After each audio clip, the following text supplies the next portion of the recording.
Hey guys, how are you doing? What is going on? Just let me know if you can hear me. Okay. Last time I was on a call yesterday and I forgot to turn my microphone on for the first part of it. So let's try not to do that here. You would think with this much experience doing Zoom calls, I wouldn't do something like that, but hey, it still happens. Good to see you guys here. Love to see a lot of familiar faces and stuff. Awesome to have you here, and thanks for sitting in on this bonus training that is going to kind of go over kind of, one of the things I think is probably the one of the most important things you can work on above all else. So we'll go into details, but right now, do me a favor, just in the chat, just type where you guys are from. What maybe state, or if you're overseas, what country you're in, just so I can get a sense where everyone's at here. Let me move the chat so I can see it. Throw it over there. All right, Illinois, North Carolina, Massachusetts, San Fran, Pet Camp. My buddies at Pet Camp. All right. Buffalo, my hometown. I was born in Buffalo. Yeah. Arizona, awesome. Hey, Kim, how are you? Pennsylvania, yeah, all right. Wisconsin, ooh, you guys might be getting cold already. I think it starts getting cold there in like what, July? I don't know.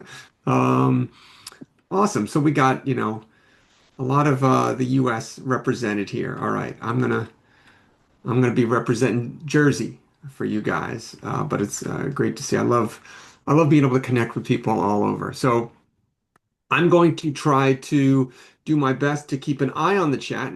So if you have questions as I'm doing this, throw it in the chat and I will try to answer them in real time so that we can get to the questions that's relevant to what we're talking about. I'll also try to answer some questions at the end. Got this slotted for about 60 minutes. So, hopefully, I don't want to keep you guys here too late because I know you guys are busy, and I thank you for taking the time to sit in and maybe learn some stuff here. I think this is very timely for this time of year as well. All right, so let me switch over to my slides so I can go presentation style here. All right, perfect. All right, so just give me let me know if you can see my slides and everything looks good there. Looks like everything is working. Thank you, Joshua. Perfect. Awesome. All right.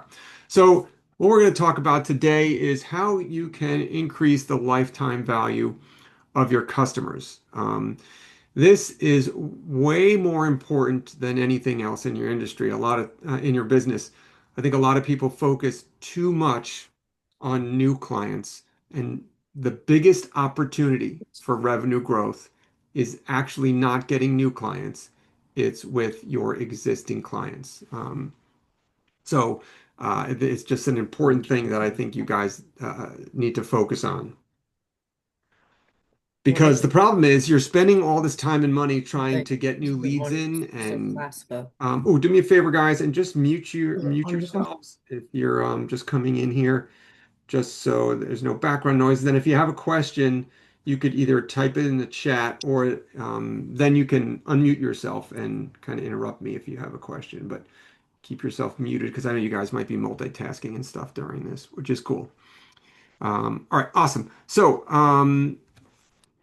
basically, you don't want to bring new leads in because if you're just focusing on the top of the funnel, bringing new leads in, but you have holes in your sales process in your funnel, and you're not, you're either losing clients or you're not maximizing the clients you have. If you really want to grow and scale, it's not just about getting leads, all right? It's about, yeah, getting leads. We want new leads, but we have to make sure we're nurturing them, making sure you're not only getting as much value as possible, but providing as much value to them so that they'll be loyal and stay with you for a long time to come. All right. That's the real goal, is to get clients that are with you for, as long as possible and not have to be on the constant frantic search for new leads. All right, so this training is for if you own your own resort. This is definitely for you. Maybe you're either new or maybe you're struggling a little bit. This time is, it's a kind of a tricky time economically for a lot of businesses and your customers as well. If you're a manager of resort, this will help you kind of, I think, you definitely need kind of the decision makers and the owners to be involved in this, but I think this will help you as well. And this is for anybody who's like focused on growth. You're looking, you don't just want to do the status quo, you don't want to be average. And I think anybody who spent the time to actually take the time out of your day to do this is, you know, you're one of the proactive people looking to grow. So the problem is if you're always chasing new leads, it's very tiring. It's exhausting. So this will help you build something that's more predictable and much more profitable in the long term. So these are the things I want to cover real quickly today. We're going to talk about what's the most important metric is lifetime value of a customer. That is the single one metric I want you to focus on. And that's one thing here at Overdog we're always consumed with is not only knowing what our lifetime value is, but trying to increase that over time. We'll talk about the client journey because that's very important. You want to really be very intentional about how customers enter into your business and then progress, not just the first week or so, but ongoing. And we're also going to try to increase the frequency, boost your average spend, and then we want to retain them for a longer period of time. And we can do a lot of this with technology and automation can help us do a lot of this. So this is the kind of stuff we're gonna cover during our time today. Um, I'm assuming a lot of you guys are here because you know of me already. We've encountered each other. My name is Fernando Camacho. Everyone calls me Fern, so you guys are friends. Call me Fern. I was just watching Guardians of the Galaxy. I'm a Marvel nerd, and I got Groot in my head. The only thing he says is "I'm Groot," so I started saying "I am Fern." Why not? I've written a bunch of books. My newest one, if you haven't checked it out, is Epic Pet Business. It came out this year. Really, my resource for you as a pet resort. I host the Overdog podcast. If you haven't checked that out, I think I just recorded episode 228, so we've got quite a lot of content in there. And I'm a speaker. Next week I'll be at the Pet Boarding and Daycare Expo in Hershey speaking twice, and I would love to see you there. So if you guys, is anybody going there? I know Lawrence will be there. Anybody else in there? All right, Mark. I will definitely. That's like my place to rendezvous with you, Mark. I'm assuming that's that's you at Pet Camp. Um, Awesome. Make sure, Rich. Hey, my canine resorts buddy. How are you? Definitely. And if you are going, Rich is speaking there as well. Do not miss Rich's talk. It's really going to be great. Um, awesome. Oh, okay, great. Oh, all right. Very. All right. Thank you. I'm just sorry, just looking at the chat and everything. Um, thank you, Alira. I'm sorry, maybe I'm butchering that name probably. Awesome. Yeah, tell Mark and Michelle that I will see them there. But anyway, that's kind of who I am. At Overdog here, we are a marketing and coaching agency that is just dedicated to pet resorts. That's all we do. And our team has been in this industry for a while, and that's all we focus on. So I'm looking forward to seeing a lot of you guys next week. So let's start with my favorite lifetime value. All right. So, how many of you know you've calculated the lifetime value of your customer, your average customer? Just type it in the chat. Let me see if you know that number. It's okay if you don't, but I'm just curious how many of you have kind of taken the time to maybe calculate that. Just see, just give me kind of like a yes or no. Again, no judgment or there's no right answer. I just want to see if you guys have spent the time calculating lifetime value before. Okay, Kim, thank you for sharing. No, yes, Rich, of course, I knew you did. Not yet. All right, good, Ali. Not yet. Okay, cool. Last year, okay, around 6,000. Good. No, no, no. Okay, so we see, it's kind of like 50-50 here. I think it's a number you should definitely not only calculate but be obsessed with. And that's a number I'm obsessed with. There's always trying to figure out how not only what is the average value of a customer, but how do we keep increasing that? How do we how can we get as again provide it more value to our customers so that they provide more value to us. So let's talk about why this matters. All right. So your average customer lifetime value is what it is basically the total revenue that you expect to get from an average client over their entire relationship with you. So this is not your best client. When you figure out this number, it's not the best client that comes every day, and it's not that client that comes once a month. It is your average. About 80% of your clients probably use your services in a similar way. So that's what we're looking for, not the outlier is the main one. All right. And the way you figure this out, I have a podcast that talks about this. Actually, I think it's the very first podcast of Overdog Podcast where I talk about how to calculate lifetime value.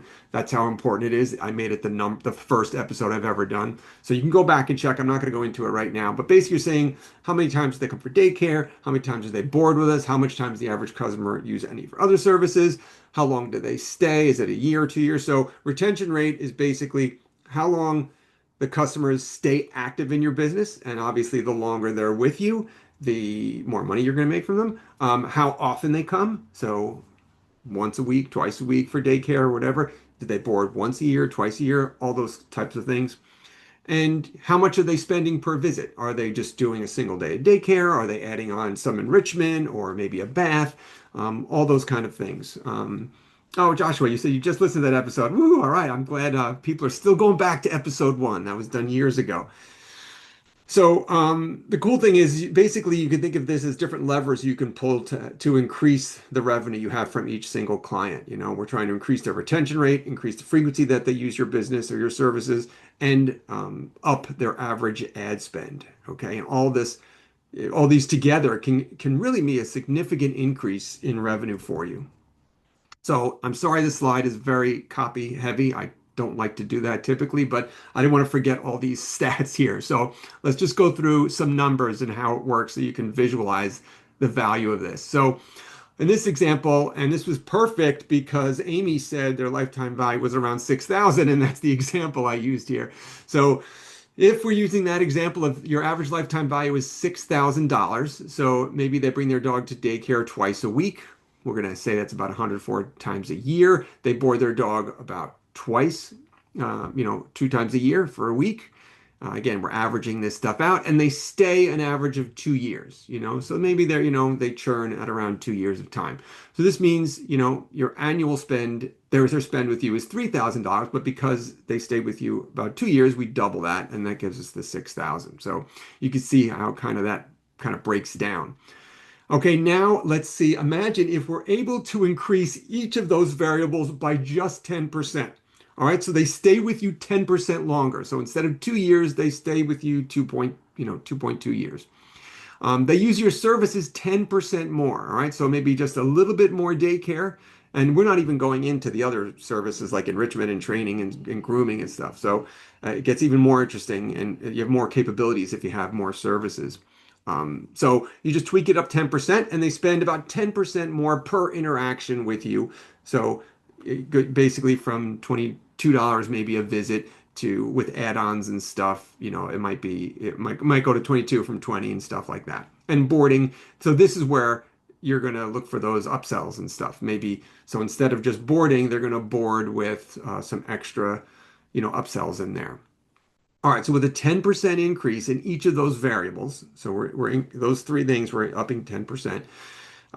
That's going to take your $3,000 a year to $39.93 per year. All right, and then when we add that twice a year, then you're getting your value goes up to $8,784.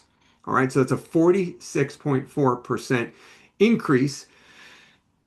You're taking, so not getting any new, basically you're not doing anything different. You're just taking your existing services, your existing business model, and your existing customer base, but just by focusing on these things, you're able to increase your revenue, which is just amazing. And I talked to one of my clients, one of our clients here at Overdog earlier this year, and I was asking him, we were going over his numbers, and I said, how are your numbers this month compared to last year at this time? And he was looking at his numbers. He says, well, actually, interestingly enough, we are down. Like numbers are down, which is similar for everyone in this economy. Boarding numbers are down, daycare numbers are down. He's like, however, we made more money. So they had less dogs in the building, but they made more revenue. That's what this can do. All right. Which I thought is pretty powerful stuff.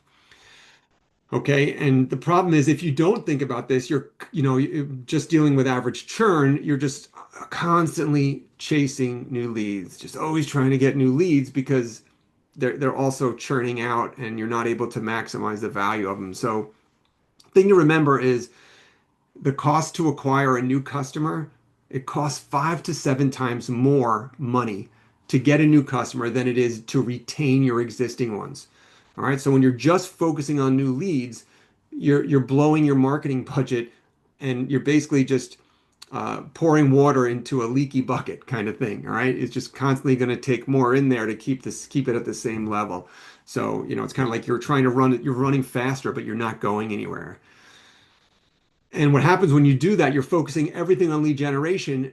You can only be in one place at a time. Sometimes you only have a certain amount of bandwidth that all of a sudden your resources are all geared towards new leads that your existing customers are not feeling the love. You're not taking as good care of them. You're not doing the things you should do, like follow-ups or maybe doing some personalization. And the reason that's when you get a lot of churn because there's no reason for them to really come back. So you really need to try to maximize the value of the customers you already have. You already paid to acquire them. Let's, and I say like a lot of people think they spend all this time, money, and effort getting a customer, and then like, whew, okay, we got him now, and they move on to the next customer. Whereas as soon as you get a customer, that's where the work really happens. That's where you really have to focus your time and energy on. So I want you to do less chasing new clients and more nurturing the ones you have. All right. And I find that the most profitable pet resorts aren't the ones that are necessarily with the most clients, just like this client I told you about. It's the one that have mastered the art of really taking care of their existing clients and making them so happy that they want to spend more in your organization. So is everyone with me on that? With those calculations, everything? Just give me a thumbs up or a yes in the chat. All that makes sense. You're with me. You believe it. You're excited about it. Thank you, Dynamo. Thank you so much. Awesome, Mikey. Yes, awesome, Casey. Awesome, perfect, perfect. All right, we're gonna move on then. Again, if you have questions on any of this stuff, or just please let me know. Okay, so let's talk about the client journey a little bit. I think not a lot of people map out their client journey outside of like the first week. So their client journey is not just the beginning, not just the onboarding process, all right? It's the whole journey of your customer from that customer who comes in you day one all the way to 2 years, if that's your average customer lifetime. So we want to make sure if you focus on that customer journey the whole way, they will keep coming back and stay longer, and that's going to be more money in your pocket. So let's talk about what I call the cycle of delight. All right.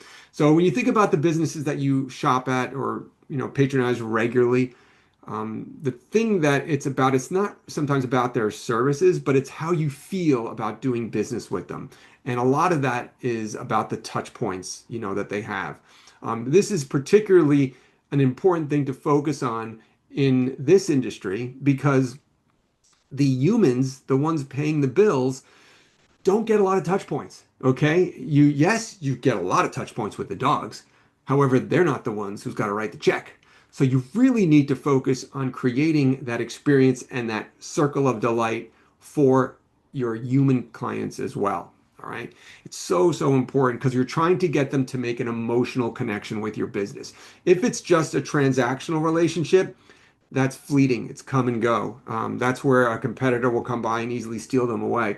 But if they have an emotional connection to your business, those are the ones that are going to be loyal no matter what. And the way you can do that is by really focusing on this like circle of delight, just trying to really over deliver and provide an unbelievable customer experience from beginning all the way to the end. So starts with the first impressions, and that is how they do business with you. I'm amazed at how many pet resorts have like so many hoops and so much friction in their sales process. You want to make it easy for people to give you money and not a pain in the butt to to actually, like, one of the things we see a lot. So we run a lot of Facebook ads, and I'm monitoring in our software the conversations that our clients are having with the leads. And they're like, "Oh, you're interested? Great. You want to come to daycare? Great. Go to our website and fill out this big profile in our software." And you know how many people do that? Almost none. Um, you're going to start off your relationship by making them do a whole bunch of work when you haven't even built any trust or anything. So make it easy for them to book. All right. Instead, I would take some information. I would do the bare minimum. I would put it in myself, and then when they come in, then I'll have, and they're, after we've gotten to the next step, I might have them give me more information and stuff. So make it easy. You want to have a good first impression. Don't give them too much work. People are busier than ever now. So that first impression when they come in, you want to make sure it's a really easy process and they feel good about it. Um, and then you want the experience to, again, remember, they're not experiencing the services. So how do we show them all of the value that you're providing for the dog? They don't go back there. I don't recommend you have cameras, public facing cameras. I think that's a nightmare. Um, However, how do we show them? So lots of updates, especially in the beginning, photos, tons of videos, we should be sending them, and also talking to them. So many people, they pick up their dog and we just hand them the leash and say, "Yeah, he did good." Like, especially in the beginning, that doesn't make me feel comfortable. I have so many unanswered questions. There, one sentence, one random fact. "He did great today. He played all day with his buddy, his Cooper. He made a best friend in there." That's all. Okay, that makes me feel more comfortable. That makes me seem like it's worth it. And that makes me seem like you know my dog because you just gave me a good detailed fact. Okay, and then also you want to continually re-engage them.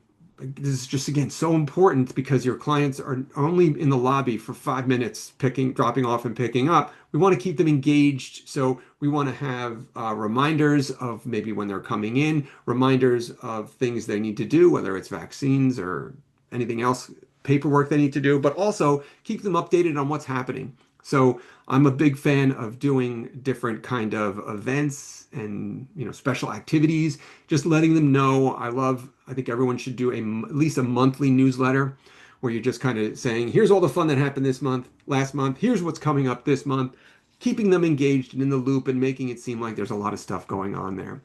And then following up, okay? Follow up with your clients. Um, and that could be anything from a phone call to maybe report cards. A lot of you guys do, but I want to check in with them and see, not only give them a report on how their dog is doing, but how are you doing? How are you feeling with the process? Any questions? Anything way we can support you? Stuff like that. Each of these stages, builds trust and hopefully excitement, and that creates momentum to keep them coming in more. And I can't tell you how many times we've done like some marketing for maybe a service, and we're trying to cross sell from one service to the other, and the customer will be like, "Oh, I didn't even know you did that." Like, how could they not know your services? Don't expect just because it's on your website that they're going to go and they know about it. We have to tell them about it and get them excited. So let's talk about onboarding because that is the most important thing. When somebody gives you money, there's that buyer's remorse, and they're like, "Did I make a good decision? Was this a waste of my money?" So I might even change this. I think I had another slide. I changed it to not the first 48, but I would say the first 24 hours after a new client books with you. That's the critical time period. So the first day, that's when they're trying to decide, did I make a mistake? So you want them to really feel like, wow, okay, this was a good choice. So definitely immediate, confirmations, and it starts with, when they're booking. This is great for automation, is great for this. You can create text and email automations when they sign up or when they book or when something happens in that first, when they fill out maybe their vaccines or something, creating these automations that go out that kind of get them excited and make them seem like they're progressing, and letting them know, setting expectations about what the next step is. I think, the beginning time can be also very exciting for them and sometimes overwhelming. There's a lot of information, there's a lot of things they're trying to take in. So I think, not only are you going to talk to them and tell them stuff while they're in there, for that first time, but I would also send them an email with everything. I would also hand them a physical document with it, multiple ways to set expectations, make sure they have all the information so they have a good understanding about the process, what's going to happen, how it's going to work. The more we can, I would say they should have no unanswered questions. Like you don't want them to be have some unanswered question rattling around their head. So we want to make sure we get everything answered and they're really good. Um, and then I think, something like simple as making them feel special, like this image here. You got a new client come in. I love that. A welcome sign for that particular dog. Again, the more you can do personalization, it's hard to do at scale, but how many dogs do you have starting at the same time? You could easily do that at least in the beginning, no matter how big your resort is. Personalization makes people feel welcome and it makes them feel like you really get them. So the more you can do personalization, the better. I know it's harder as you get bigger. And that first day, you want to make sure that's like VIP treatment for them. Um, so they're thinking, did I make a good choice? Is this money well spent? And will my dog be safe here? Your onboarding process should alleviate all of those concerns. Personalization is, I'm telling you, it is so powerful. It's so simple. Again, not easy to do at scale, but it really makes all the difference in building trust and also creating that emotional connection. All right. If you just have generic communications and they don't feel kind of really think about, when you're in a group of people or something and someone calls you by name or you come up to someone who maybe, casually and they know your name or they know something about you. That makes you feel good. Oh, I must have made an impact on this person if they remember my name. You want them to feel like that. They want to I want them to think they've made an impact on you because you remember them and their dog. All right. And that's building these relationships are so important. If you're able to do that, you build this emotional connection. These are your best clients who are going to stay with you forever and refer you to all of their friends. All right. Your software should track a lot of these things, but keep a little note, okay, that has not only information, but maybe preferences so that next time maybe, when they board for the first time, you're writing all the dog's preferences and stuff, after you've had it for a week. Okay, the dog liked this, dog didn't like this. This is what the owner wants. That way, the next time they come into board, you go, okay, yes, I remember from last time that your dog didn't like, the afternoon enrichment activity. He didn't like doing the ball pit, but we tried the scent room and he loved that. So we're gonna make sure he gets an extra time in that and skip that ball pit.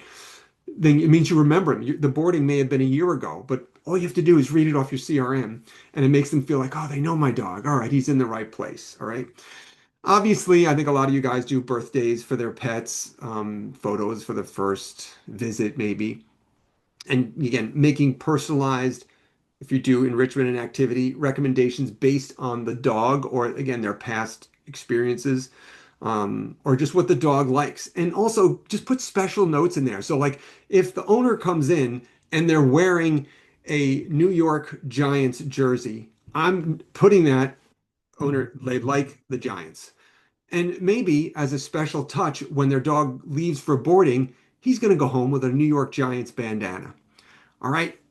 They're going to be like, wow, personalized. How did they even know I like the Giants? They probably don't even remember they wore the shirt in there. So little details like that is how you surprise and delight your customers. And those are things they're going to remember. Okay, let's move on to frequency. Okay, how do we get clients to book more often? That'll also include your revenue. So here's where you have to reach out and you have to sell more. I don't think people are selling enough, especially when you're upselling or cross-selling things. You're assuming people are going to remember all the things you do, and it's a busy world out there. So it's not that they don't want to use your services or that they're not interested. Sometimes it's not top of mind. They're trying to get the kids to school and worry about this work annoying thing they have to do. So we want to make sure we're constantly reminding them of the ways they could use your business. All right. And that can help with frequency and also upselling and cross-selling. So I talked about the monthly emails newsletter, I think is great. Talking about the events you have, things are coming up, maybe highlighting different services. Um, if They like just check-in calls every once in a while or emails. If your CRM can tell you when someone hasn't been in a while, maybe just, hey, haven't seen you in the last week or so. Um, the Max's best friend Cooper has been lonely without him. Want to know if he wants to know if you can come if if Max can come in again soon. Seasonal offers, reminders are great. The holidays, you offer different things. Something like we just did this for all our clients is I wrote a whole bunch of emails, like 3 or 4 emails that start like a week ago that lead up to Thanksgiving boarding, just reminding and creating urgency for them to book their boarding quickly as soon as possible because it's going to be a busy time. The last thing you want is them to wait last minute and one of your great customers get sold out and have to go somewhere else.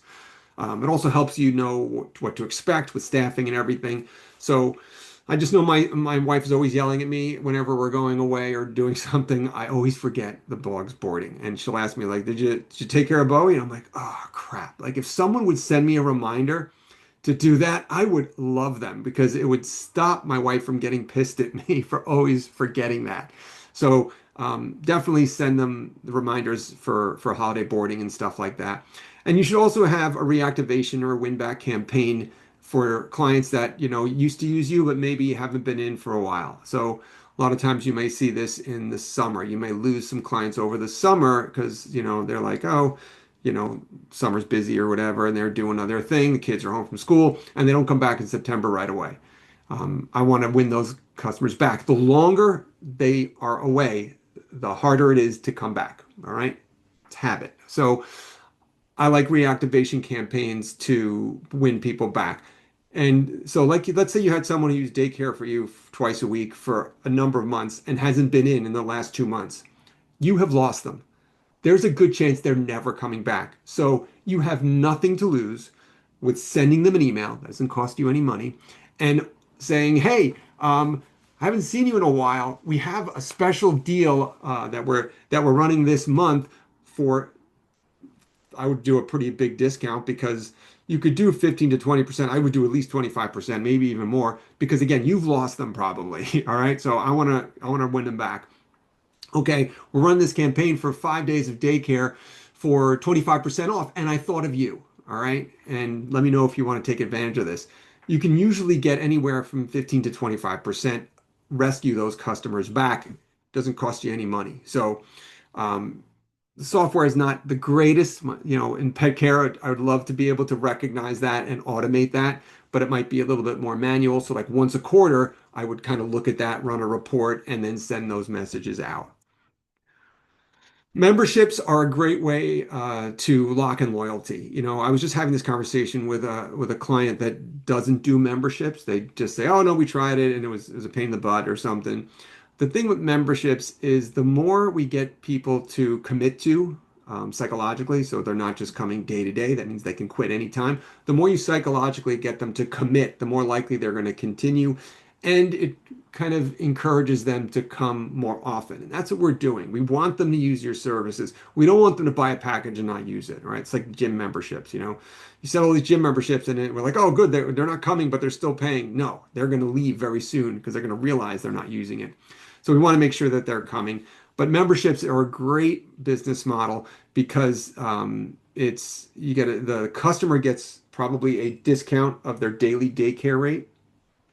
And you may say, but no, I want them to pay every day because that'll be more money. But I'm telling you, the churn on the memberships and the packages is less than those daily ones. You're making them make a commitment to your business. All right. And memberships, I think, are great when you add a whole bundle, a whole bunch of perks together. You could have priority boarding. It could be discounted boarding if you wanted to. I don't like discounting boarding too much because that's a need. It could be just priority booking, or VIP perks, maybe, special enrichment stuff or events. The more you can, I like it to be the more you can add to it, not necessarily the more you discount. But we're bundling things together and creating this package that make it beneficial. And there's nothing better than having predictable recurring revenue. You know it's coming in next month. The hard thing about this industry is month to month, you don't know what's going to happen. But if you have memberships, no matter what, I have this coming in each month. So it's a little bit more predictable. And it's easy for the customer too. They don't have to worry when their package is, running out, when they have to give you money, or we have to ask them if you want to renew. It's really easy. And memberships are everywhere. So you must have tons of memberships. So you're used to it and it makes life easy for you. And it increases retention. It really increases retention. I just was reading this book recently, and this portfolio company looked at all of their businesses and they found, I forget the exact stats, but the most churn was like just regular or daily kind of packages or sales. If someone went to a monthly, there was less churn. If someone went to a quarterly package, there was even less churn. And a yearly membership had the lowest amount of churn. So like the more they committed to, the less they left. So it was a thing to keep in mind. Events. Events are make it fun and a reason to come to grow your business. So, and I think here's where the shift in daycare is happening, and it needs to happen. It used to be what I call the babysitter model, where we're just going to drop our dogs off, we're just going to watch them and keep them alive. That's it. But that's no longer worth the money anymore. All right, we don't need that. A lot of people are working from home. Maybe dogs are not in need of that exercise so much. Why would they go there? So events make it a little bit more exciting to come, and there's a reason to come to daycare. There's activities, and we're actually interacting with the dogs. And for the humans, it makes it more fun because we're actually showing them all this cool stuff that we're doing. So just doing simple monthly events. I'm amazed at how well photo days do. We have some clients that say their photo days are like their most highly uh, the days where they have the highest dogs coming in. Could be there's a lot of different things you can do both for just the dogs or to include your human clients as well. Enrichment activity programs, that's like the big thing right now. And if you have training, this is even better. I think in the future, you're going to see a lot of training be incorporated in this. And I think that's a smart way to do it because you're taking it away from the babysitter model and making it more like school, right? And that's what enrichment training does, where actually the dogs are coming out better than they go in. That's where there's more value to it. And seasonal camps. I've been doing a lot of these seasonal camps lately with some of our clients, and the results have been like amazing. So I think way better than just having enrichment like activities available all the time because it creates something that's fun. It's there's uses scarcity because this is the only time to do it, and it involves the humans by giving them like something to take home, or they can and it also creates great social images that you can share that are very shareable and what I call talk worthy. Why would someone talk about your business at a party or with their friends at a neighborhood event? Events can do that because they're so unique and kind of fun to kind of share. But yeah, I'm really seeing some good results with our clients with that. All right, so now let's talk about increasing money. How do they give you more money? How do we increase each transaction value? So this is about being upselling. A lot of people are squeamish about selling. I'm telling you, you have an obligation to sell to your clients. I had a problem with this. I'm not a very hard sale guy. All right. It's just not the way I am. But I'm trying to change that. Someone once told me this, and it's kind of changed my perspective on it. You have an obligation to sell them. Why? Not because you want to make more money, because it's best for their dog. You can take better care of them than their competitor. Their dog is going to be better after using your facilities. So upsell them.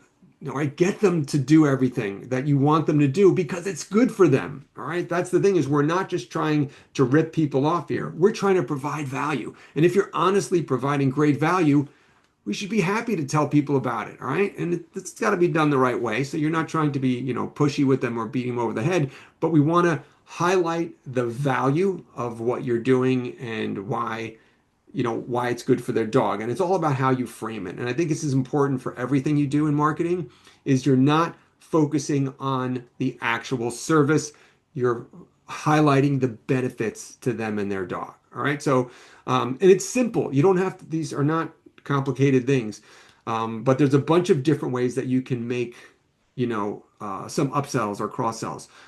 Definitely, I think during the booking process, and a software like Goose is great at this. One of the reasons I love Goose is their revenue management system is great, where it automatically does upsells and while they're booking and stuff. But if they're, let's say they're on the phone and stuff, the most successful marketing campaign maybe ever was McDonald's, "Do you want fries with that?" All they did was ask if someone wanted fries if they didn't buy fries. And an amazing amount of people said yes. Didn't cost them any money. All they had to do was ask. So if they didn't have fries, would you like fries with that? And a lot of people go, yeah, I'll take fries with that. It's so easy to do. So make sure as people are coming in and they're not booking, maybe you have something going on, or maybe it's just, oh, would you like to add an exit bath on? I see you're coming here for boarding. Would you like to use it? Would you like, want them to come home nice and clean for you? A lot of times, even if they didn't think of it initially, just asking in the moment, you can get that upside. And again, doesn't we're not I'm not really a hard sell. I'm just saying, hey, I see you didn't do this. A lot of customers add that on. Would you like it? Really simple. The other thing we had one of our clients do, or she told me about this, I didn't have her do it. She did it and reported it back to me. She had her groomer had a little extra space, had to a couple of time for some more appointments this day. So she looked at the dogs that were in the building that day. The dogs are already there for daycare. And she told the receptionist, I want you to call all the dogs that are here, their pet parents, and tell them we have openings for grooming. If they want, we can add a groom while their dog's here today. Took 5 minutes. Within 5 minutes, she had three groomings booked for the dogs that were in the building already. Just said, hey, we have open space. Our groomer has unexpected open space. Would you like to add a groom in while your dog's here? And three of them said yes. It took them 5 minutes. Just made the ask. Also, when they're leaving, you can try to upsell some retail, or I would get them to book their next stay. All right. You got to train your team in how to do this. A lot of them, maybe are young or they don't have sales experience. So that can be a little tricky sometimes. So you have to make sure you're empowering them to make sure that they feel comfortable doing that. All right. I see some chat here. Hey, Michelle, how are you? Circle back to the 25% offer. How long should it be since you've seen the client? So that's for reactivation. It depends on how they use your business. For like, if we're using daycare as an example, if they used to use you regularly, like twice a week, and I haven't seen them in, I would say 2 months or more, I would go for that. We're losing them at that point. Even a month, someone who came that frequency, we're losing them. So I would probably go. You could go a month, but I would say I wouldn't even wait more than 2 months. And pet camp transition to Goose. Awesome. Yes, very excited. All right. Yeah, they're doing some really cool things. I was actually just talking to those guys. I just had I have a podcast coming out in a few weeks with some of the Goose team. So I think you'll see they have a lot of good stuff coming out. All right. Okay. Bundling services. Oh, let me just mute you guys here. All right. Um, Bundling services is a great way. This is very timely because this is one of my favorite things to do for Black Friday offers. This is the time, this actually we're almost past the time for you guys to have your Black Friday offers ready. But I don't like, for existing clients, I don't like discounting because you're taking money out of your own pocket. What I like to do is create unique bundles where you have multiple services coming together. We do give them a discount if they buy the bundle. So it could be a bunch of things together that individually would cost them more, but because they're bundling them together, we give them a discount. The reason we do that is I want them to try these other services. So if they're not doing enrichment, if I create a unique bundle, and I like Black Friday because it's a limited time offer, so it increases the urgency to do it.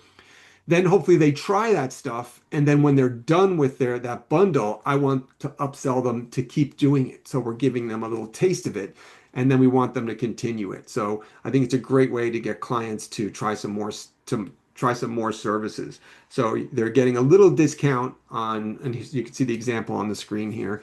They get a little discount on the services individually, but they're doing a bundle of them together. So they're it's really a great way to get people to try out some other things. So I love bundling, especially for Black Friday. All right, whoops, sorry. Okay, so let's talk about some numbers here and stuff. So this is for bundling. So let's say you get 30%, but 30 of your clients to try this bundle. It increases your average spend, okay, because they're buying a big bundle. And at the end of 6 months, you add all that up because again, the goal is to get people to then do these other services long term. This is how you create a bigger lifetime value to your customers. And your services, the more they use your services, the more they're going to be happy because they're utilizing you. We want them to utilize you in every single way. If you have daycare clients that aren't boarding with you, what's going on there? Why not? They should be boarding with you. I'm sure they're going on vacation. So let's try to get them in there. Let's try to get them to see what the experience is like so that they can now add that in. Okay, next up is retaining these people. All right, we want them to not only come in for a little bit to try you out, we want them there the long term. All right, so there's ways we can increase retention, and you have to start. I want you to get out of your head and think of your client. All right, they have this dog that they love very much. They are trusting you. Everything looks good, but they're wondering a lot of times what's going on there. Should I keep doing this? Again, they have questions. So you don't want them to have questions. So we want to make sure a lot of this is just touch points. You want to do lots of touch points with your clients. I'll ask you guys a question. This will be rhetorical. You don't have to answer. Your average customer, how many touch points do you have per week or per month? All right. If they're coming in, obviously there's a touch points when they pick up or drop off their dog. I'm going to guess that's a couple minutes. Um, Outside of that, how many touch points do you have with them? All right. You should have some. Okay. This is where technology can help you. You can do text and email automations or like broadcasts to really just get some information. You want to engage them. You don't just want to broadcast stuff on them. You want to engage them a little bit. So we want feedback. How are they doing? Okay. Ask for feedback. Is there anything that we could do that would, make your stay even better? Do you survey your customers? Okay. Let's ask you guys right now. How many people survey your customers at least once a year? All right. Let me know yes or no. Do you survey your customers? Let's see. Okay, Rich says no, no. Started this year. Good job, Kim. No, but want to. Okay, most people don't. All right. Here's the thing. You can assume what they want, but I know from experience, I've wasted a lot of money creating programs and services that people didn't really want. And if I just asked them, they would have told me. So don't guess what they want, ask them. So I'll give you my favorite survey, super simple, two questions. All right. The first question is rate your experience at our pet resort from 1 to 10. 1, it sucked. 10, it is amazing. All right. That's no, they'll rate it 1 to 10. The next question is the important one. And we ask them if you rated it anything under a 10, what would it take to make it a 10? So that's where the magic happens. So even if they rated you a 9, they have to think about it. Why did I didn't say 10? And they're going to give you some information, some reason. All right. Those are where you can find out what they want. A lot of times it's little things. And then you can really find out, okay, what would they like? I think you should do this with your staff as well. Um, you know, um, this I think is a very powerful thing to do once a year with your staff. Just find out because you may find out it's just little things that would make they just improve their experience there. So definitely, I think it's great to ask them how things are going, get some feedback, and see how they can help you. But it's about following up, making touch points with your customers. All right, re-engaging clients. This is about re-engagement campaigns and stuff. 10% reactivation rate. That's on average. You can usually get that anytime you send a whole bunch of emails out with these win back campaigns. We talked about this already, so I'm not going to go too much into it. But they're very powerful, and I think you should maybe do those maybe once, at least once a year, maybe once a quarter, depending upon your churn. Um, And let's now talk a little bit about reviews. Reviews and referrals, obviously referrals are the best kind of, business you can get. Referrals pre-sold for you. But reviews help get those referrals, and reviews are great social proof. They did studies that say people trust online reviews just as much as if a friend made them a personal recommendation. So the review from a stranger is just as important. You guys probably know this. I use Amazon a lot, probably way too much, and I always go to the reviews before I buy something. Always. And I think you'll see that's the same with Google and everything. So we want to make sure that you're getting reviews and that I like to do dedicated review campaigns probably once a year. The key thing about reviews is the timing of it. If you just send out an email saying, "Hey, give us a review, tell us if you like us," you're going to get a horrible response rate. And it's not because people don't like you, it's because they're busy, and they have other priorities there. So we have to incentivize it.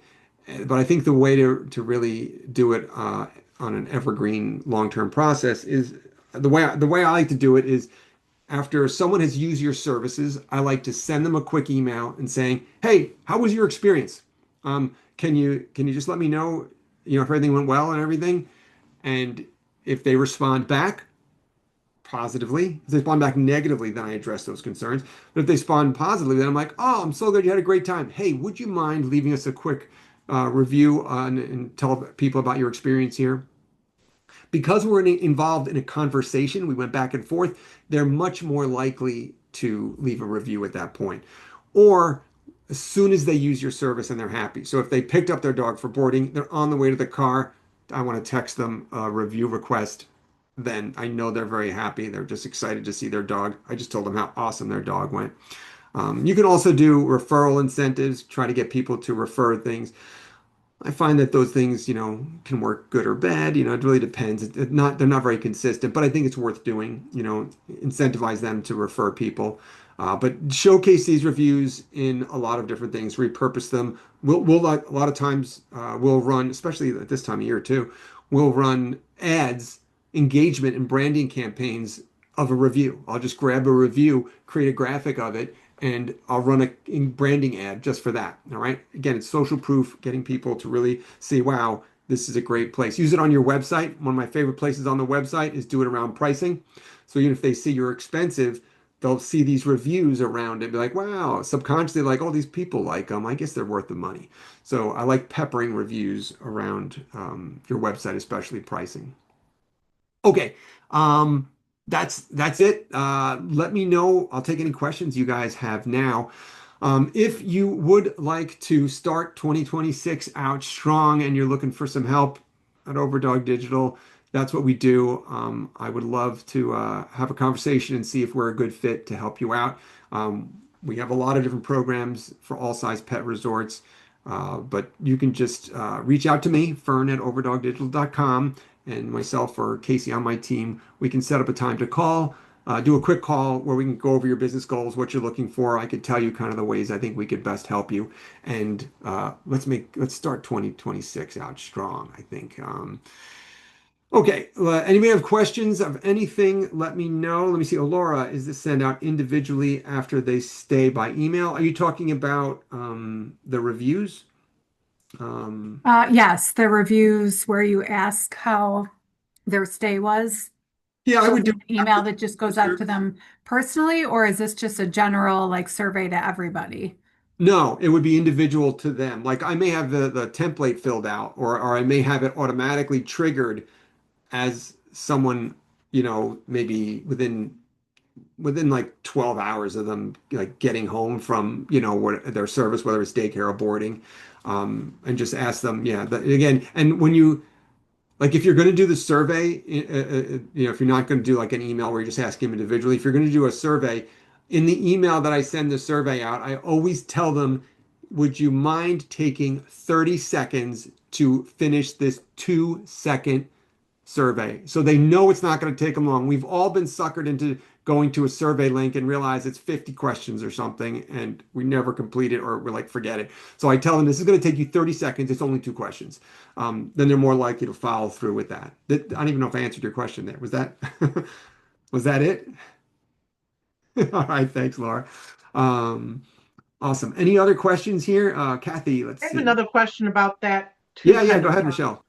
So we currently still use Broadly, Hmm. which has worked out really well for us. Yep. And so every time an invoice is generated through Ginger, it sends out a text message that at first it's just like a thumbs up, thumbs down. How was your stay? How was your visit? And it's not every single time, but it times it pretty well. So clients who are there 3 times a week aren't getting 3 texts a week. But and then if they say, they're happy, they ask for the Google review or Facebook review, whatever applies. Should Is that enough, or should we be doing actual like email surveys in addition? You know what? More is like couldn't hurt. The Okay. thing you have to be careful with is you got to be careful what's called review gating. Google has Right. very specific rules about what's called review gating. So if you ask someone, how was your experience? And like was it good or bad? And if they say bad, you send them somewhere else. And if they say good, you send them to a review link. That's review gating. They don't like it. So Which you I can know ask Broadly them, like used to do, and they had to stop doing it just for that reason. So I'm yeah, not so you just got to be exactly careful sure how what you it do it. is, but yeah, you Yeah. have to. That's why, like, So, if you do okay. it the way I described, you're asking them a question, they tell you something, and then you're responding. It's not like they have to make a choice and you're sending them different places to, regardless on it's like semantics, but it's just Google's Let's, terms of service. But Broadly does a great let's, job, because you can automate a lot of that. But yeah, I would well, still and do, that's getting the review, but your survey is really giving you yeah, more surveys, the definitive feedback on information. the ones that are like, you're an 8. It's like, Yeah. okay, well, like you said, what else can we do?